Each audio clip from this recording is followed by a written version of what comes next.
Con 43 votos a favor y ninguno en contra, el pasado 22 de febrero el Congreso de la Ciudad de México aprobó una reforma al artículo 44 de la Ley de Derechos de las Niñas, Niños y Adolescentes. Acompáñenos a conversar con la diputada Polibnia Romana Sierra, presidenta de la Comisión de Atención a la Niñez del Congreso de la Ciudad de México.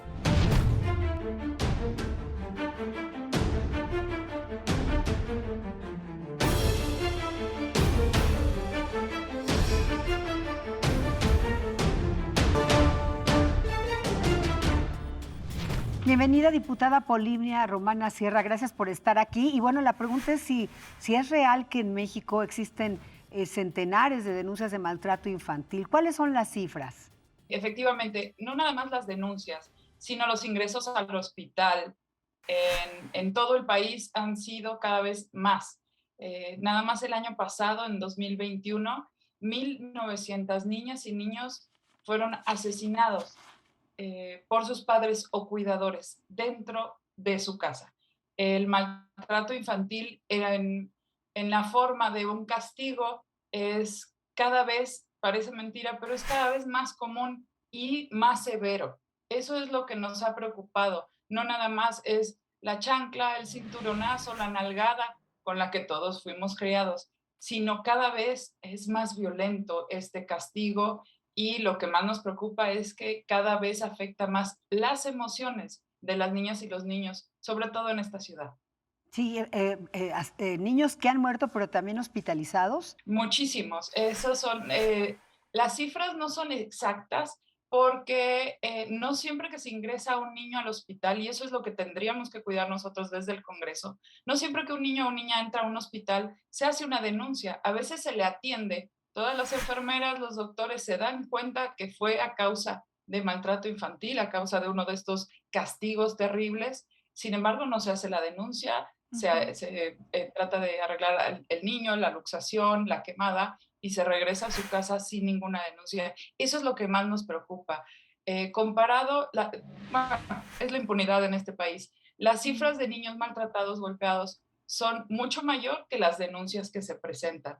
Y aquí me gustaría aclarar que cuando hay maltrato hacia un niña, un niño, a cualquier menor en la Ciudad de México y en todo el país, no es necesario presentar una denuncia. El niño no tiene por qué ir al MP a poner la denuncia. Puede ser un vecino, puede ser la maestra, el mismo doctor que lo está recibiendo en el hospital, puede ser cualquier ciudadano, porque el Ministerio Público tiene la obligación de abrir una carpeta inmediatamente. Lo Se, mismo pasa en caso de desapariciones. No hay que esperar. Se entiende, diputada, que los niños, los menores, les cuesta trabajo externar, sobre todo si es un familiar quien los ha maltratado. Así que me imagino que esto es un llamado también mucho para los vecinos, para familiares externos, no quien vive ahí, si se dan cuenta que los niños están siendo maltratados. ¿Qué tipo de abusos que suenan de terror, los que dice esta ley, esta reforma, suenan de terror lo que enlista? ¿De qué tipo de abusos estamos hablando? Es que cada vez son más diversos y más eh, aterradores. Te digo, antes pues era el cinturón, la chancla, el manazo, la pala de madera a la hora de no querer comer, las calabazas o cualquier otro alimento. Ahora son, obviamente hay mucha luxación de hombro y de cadera porque los niños cuando son chiquitos, el cuidador, sea padre, madre, los jala muy fuerte o los carga de alguno de los miembros y entonces es cuando viene la luxación, a veces hasta fracturas, quemadas de plancha, de cigarro, y lo que más nos preocupa es que cada vez estos castigos pasan de lo físico a lo emocional porque son sumamente humillantes. Por ejemplo, no es lo mismo castigar a una niña o un niño diciéndole no vas a ver la televisión esta tarde a encerrarlo en un cuarto oscuro, privarlo de los alimentos, gritarle cualquier insulto que no nada más va a dañar en ese momento, sino vamos a ver las consecuencias y lo estamos viendo nuestros jóvenes muchos años después. Eso es lo que nos pone en alerta en el Congreso de la Ciudad de México y nos hace estar legislando de esta manera. La impunidad es un monstruo al que tenemos que estar combatiendo todos los días, pero mientras podemos desaparecerlo, tendríamos que legislar en lo positivo y no en lo punitivo. No se trata de penas más grandes, de penas más duras, porque evidentemente no todos los culpables están en las cárceles o son sancionados. Lo que necesitamos ahora es legislar en lo positivo, darles a los padres y a las madres y a todos los cuidadores la información necesaria y las herramientas adecuadas para criar a nuestros pequeños en esta ciudad de una manera diferente, sin herir sus sentimientos. Hoy estamos aventando a los jóvenes desde la primera infancia a las adicciones, a las conductas antisociales y a la violencia. Nosotros, cuando el niño es pequeño, en los primeros 6 años, lo estamos programando, no nada más para crecer sanos y fuertes, sino su personalidad y sus emociones. Si nosotros desde pequeños les enseñamos a odiar, a no encontrar una solución a un conflicto de manera pacífica, eso es lo que vamos a tener cuando son adultos. A la primera de cambio van a reaccionar violentamente y hoy lo vemos cada vez más, son las violencias dentro del noviazgo, dentro del matrimonio. Sí, precisamente esta parte que mencionabas del abuso emocional, no solamente el jalón de oreja o el pellizco, etcétera, sino la parte emocional de los padres o de los familiares hacia él o la menor, generan, si son maltratados emocionalmente, generan o están criando un maltratador en casa. Por, pero por supuesto, o podemos tener, cuando un niño se presenta en una situación, en un ambiente de constante violencia, pueden pasar dos cosas. O puede replicar la violencia o lo que también estamos viendo hoy. Se puede convertir en un joven, un adulto omiso, sin esperanza, que le cuesta mucho participar de su comunidad y es cuando llegamos al individualismo extremo, a las personas que cierran su casa, no les importa la calle, la colonia, no hacen comunidad, no salen a votar, no participan de todas las actividades que se hacen en la ciudad y en la colonia. Y es también de lo que estamos sufriendo hoy. Por un lado de violencia, pero también por otro lado personas que se encierran en su casa y no quieren saber de los demás, solo que ellos y su familia estén bien. Eso nos hace mucho daño también. Por ejemplo, también hablamos del abandono. No tienes que dejar a un niño en la calle para que sea un abandono. No sé, estrategia técnica de dejar llorar a los niños hasta que se cansen y se duerman, no nada más está dañando su cerebro porque al estresarse demasiado un bebé produce cortisol que lastima su cerebro porque está creciendo, sino también estamos programando a ese niño para que cuando tenga algún problema, algún conflicto, no acuda a sus padres porque desde chiquito le están enseñando a que ellos no van a estar cuando él los Claro. necesite.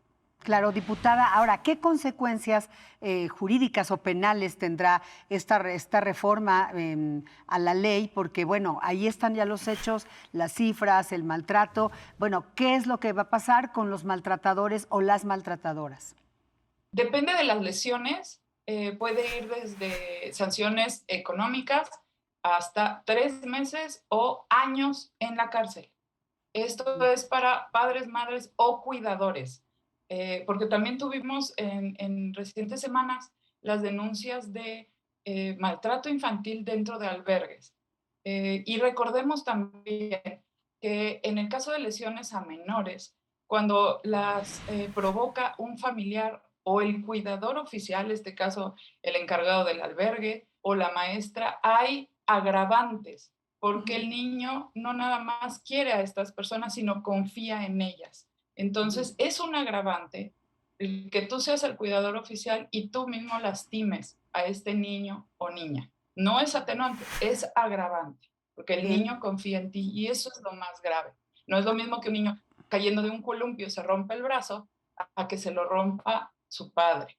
Además, en medio de gritos, en medio de amenazas, de condiciones, y de humillación. Eso va a traer muchísimas más consecuencias que haberse caído de un columpio. Ahora, ¿cuándo va a entrar en vigor esta reforma a la ley?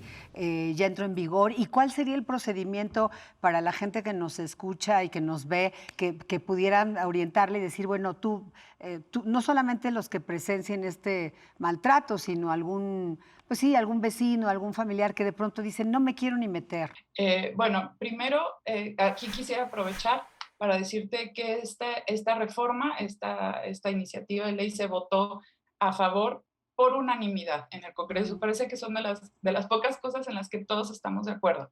Sí. Y también me da mucho gusto que al otro día de la aprobación del dictamen, la jefa de gobierno lo publica en Gaceta, es decir, ya entró en vigor.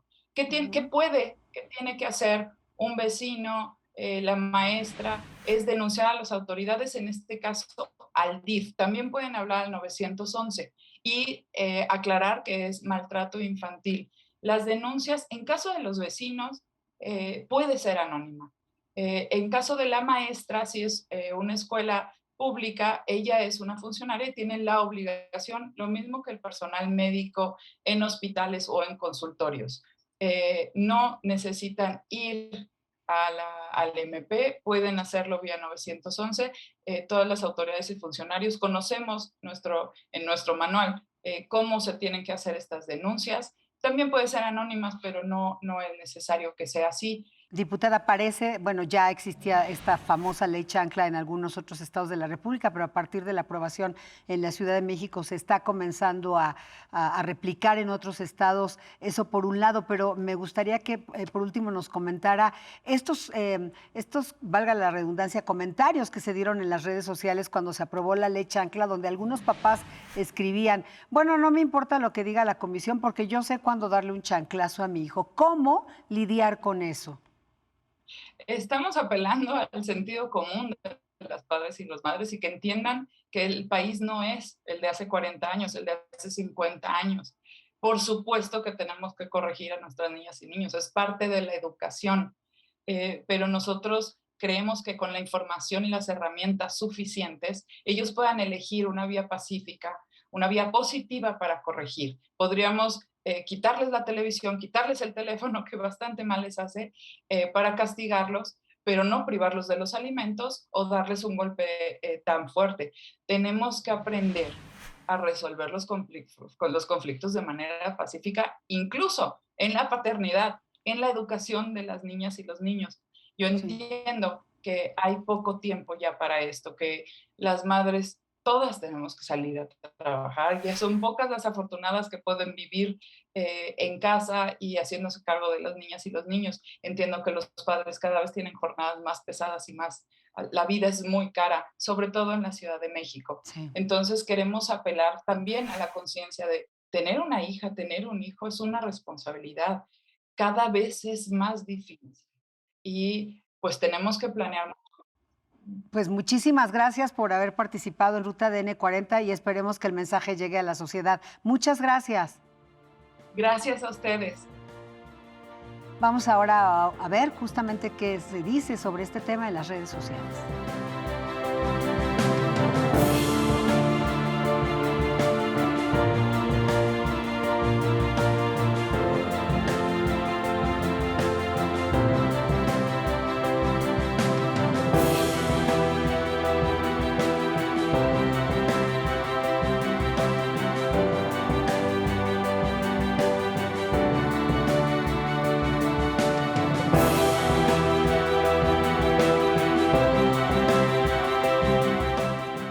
Gracias por habernos acompañado en una emisión más de Ruta ADN 40.